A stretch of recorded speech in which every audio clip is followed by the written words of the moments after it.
For 20 years, you've been warned about the robots. Self-driving trucks will eliminate millions of trucking jobs. AI will replace lawyers and accountants. Automated warehouses will make human workers obsolete. The machines are coming, and your job is next. It's a terrifying story. It's also largely wrong. Oh, automation is real. It's taking some jobs, but the pace has been slower than predicted. The robot apocalypse keeps getting postponed. Truckers are still trucking. Lawyers are still lawyering. The unemployment rate remains low. So you can relax, right? The robots haven't come for your job, but something else has. Something that doesn't make headlines because it's not dramatic. Something that crept in while everyone was watching for robots. Something that's already transformed the labor market in ways that are far worse than automation. The jobs still exist, they just don't look like jobs anymore. They're gigs, they're contracts, they're part-time permanent positions, they're full-time work without full-time status. They're employment without any of the things that made employment worth having. You're not being replaced by a robot, you're being downgraded to something less than an employee. And that's worse. 1. The misdirection. Let's understand the automation narrative first. Every few years, a new study predicts mass job displacement from technology. In 2013, Oxford researchers predicted 47% of US jobs were at high risk of automation. McKinsey said 400 million jobs globally could be automated by 2030. Headlines screamed about the coming jobless future. These predictions shared a methodology. Identify tasks that technology could theoretically perform, assume the technology would be implemented, and conclude those jobs would disappear. But implementation isn't automatic. Self-driving vehicles have been 5 years away for 20 years. The technology works in controlled conditions but fails in complex reality. Full autonomy remains elusive. AI has transformed some white-collar tasks, but it's augmented workers more than replaced them. Lawyers use AI to review documents faster, not to eliminate lawyers. Amazon warehouses are highly automated. They also employ 1.5 million workers. The automation increased throughput, not unemployment. The robot apocalypse keeps being postponed because replacing human workers is harder and more expensive than futurists assume. Humans are flexible, adaptive, and can handle unexpected situations. Robots are expensive, brittle, and require constant maintenance. This isn't to say automation doesn't matter, it does. But while everyone was watching for robots, the actual transformation of work happened differently. 2. The real transformation. Here's what actually happened to American jobs over the past 30 years. The rise of alternative work arrangements. In 1995, about 10% of workers were in contingent or alternative arrangements, temps, contractors, gig workers, on-call workers. By 2015, that number had risen to nearly 16%. Some estimates suggest it's now over 20%. These aren't people who lost jobs to robots. They have work. They just don't have employment in the traditional sense. The gig economy explosion. Uber launched in 2009, TaskRabbit in 2008, Instacart in 2012, DoorDash in 2013. These platforms created millions of work opportunities, but they're not jobs. There's no minimum wage guarantee, no overtime, no benefits, no workers' compensation, no unemployment insurance, no protections at all. The worker bears all the risk. The platform takes a cut. When demand drops, the worker just earns less. When they get hurt, they're on their own. The contractor reclassification. Companies discovered they could reclassify employees as independent contractors. Same work, same hours, same supervision. But now without benefits, without job security, without legal protections. FedEx Ground reclassified its drivers as contractors. Tech companies use armies of contractors for work that used to be done by employees. Even Google has more contractors than employees. This isn't automation, it's arbitrage, finding legal categories that allow you to get the same work while paying less and providing nothing. 3. The Benefits Vanishing Act. Let me show you what workers lost. Pension. In 1980, 38% of private sector workers had defined benefit pensions. Their employer promised a specific retirement income for life. Today, that number is 15% and falling. Traditional pensions have been replaced by 401(k)s, which shift all investment risk to workers and provide no guarantee. The median 401(k) balance for someone nearing retirement, around $84,000, that provides maybe $4,000 per year in retirement income. The pension didn't disappear because of robots, it disappeared because companies realized they could stop providing it. Healthcare.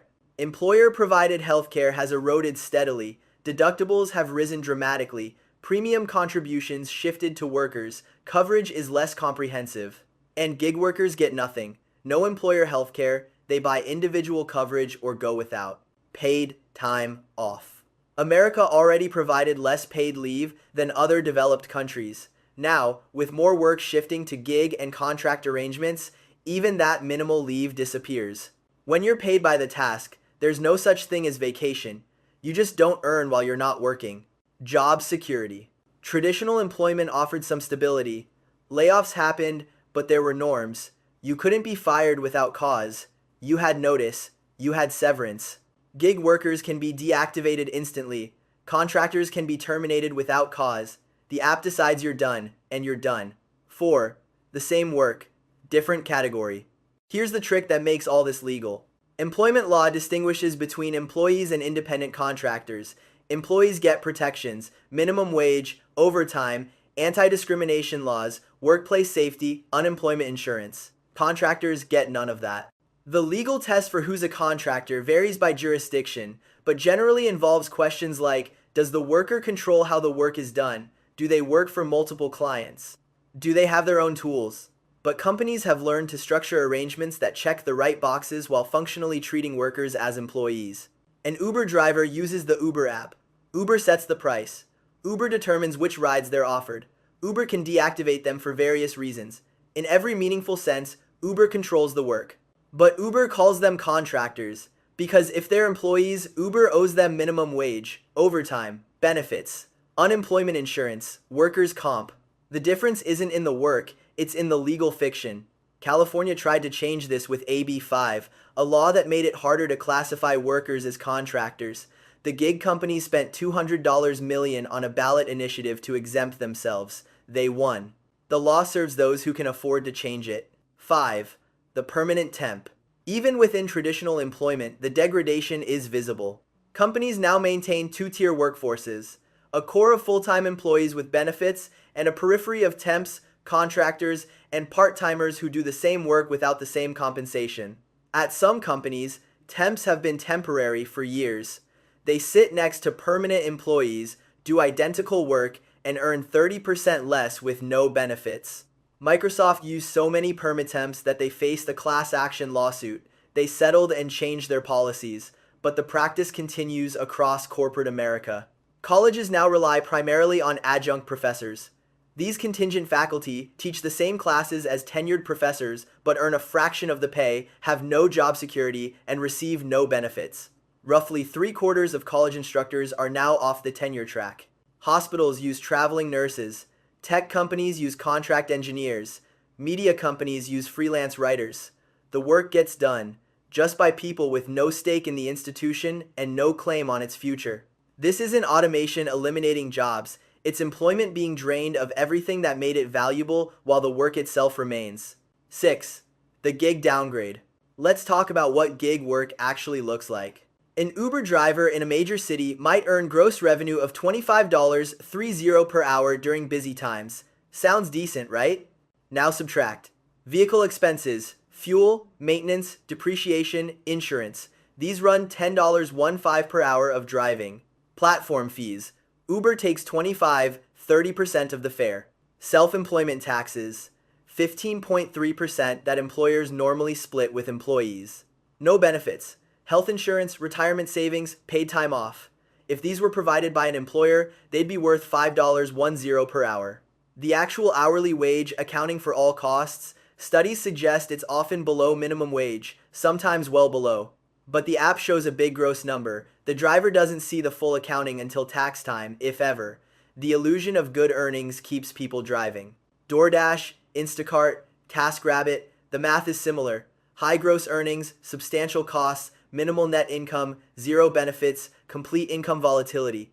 This is the future of work that arrived while we were worrying about robots. 7. The algorithm boss. Here's the dark innovation of the gig economy: algorithmic management. Traditional employees have human bosses. Those bosses can be good or bad, fair or unfair, but they're human. They can be reasoned with. They have discretion. There are norms and relationships. Gig workers have algorithm bosses. The app decides which work you're offered. The app evaluates your performance. The app disciplines or rewards you. The app can terminate you. You can't negotiate with an algorithm. You can't explain context. You can't appeal to humanity. Amazon warehouse workers describe being managed by metrics with inhuman precision. Bathroom breaks are timed, movements are tracked, falling behind triggers automatic consequences.